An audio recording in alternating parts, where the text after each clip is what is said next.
Hey guys, I'm back with part 2 of the Ultimate RuneScape Flipping Guide. In part 1 we just talked about what is flipping, and we just went over the basics of what it's all about and how it works.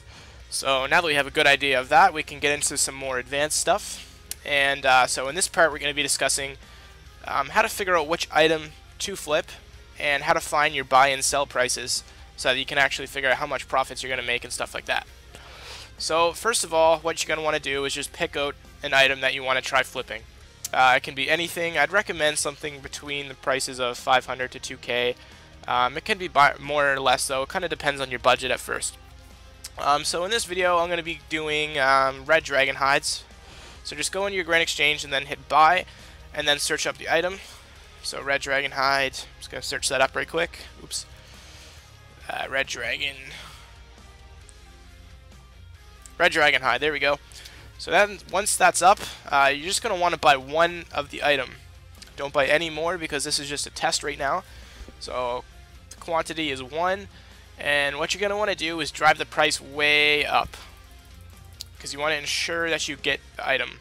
So once it's drove way up, probably don't have to do it that much. I'm just doing it to make an example. So once it's drove way up, just confirm the offer, and it should sell instantly for obvious reasons. So then collect your stuff.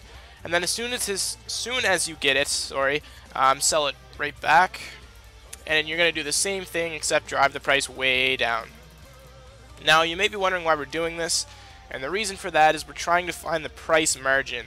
Now what the price margin is it tells you how much profit you're going to be making if you choose to flip this item. And not only that, but it also tells you what your buy and sell price is going to be to flip this item.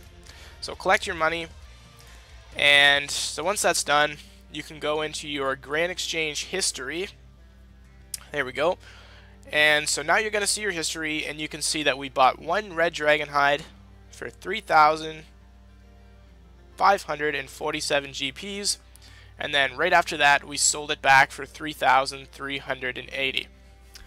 Now that we have these two prices, we can kind of say to ourselves, alright, is this going to be worth flipping? Now the way you can tell this is when you flip, you want to literally flip these around. So instead of buying for this and selling for that, you want to buy for 3,380 GPs and then sell it for 3,547. Now obviously you can see that this will make some pretty good profit if you buy these in bulk, say 5 to 10,000 at a time. If you're making the difference of 547 and 380, I don't know that off the top of my head, but if you're making that for every single one of them. So in my opinion, yes, this would be a wicked flip, and I'm probably actually going to end up flipping these as soon as this video is over.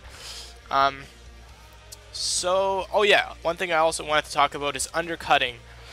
So what undercutting is you don't exactly want to buy it for this exact price, because there's going to be other people, most likely, trying to flip the same item as you. So what you want to do is ensure that you buy the items ahead of them by undercutting their price a little bit.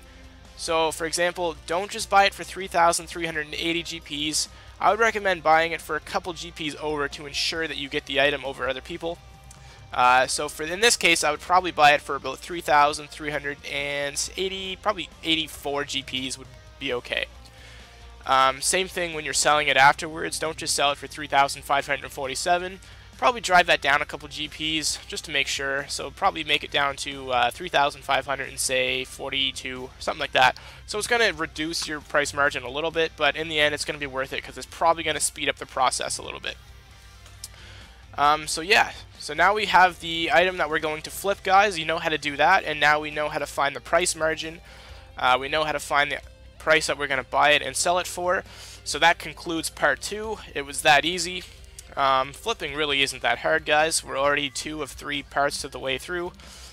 So that leaves the final part, which is going to be discussing actually how to do the flip and how to ensure that you get some pretty good profit off of it, and how to avoid losing money.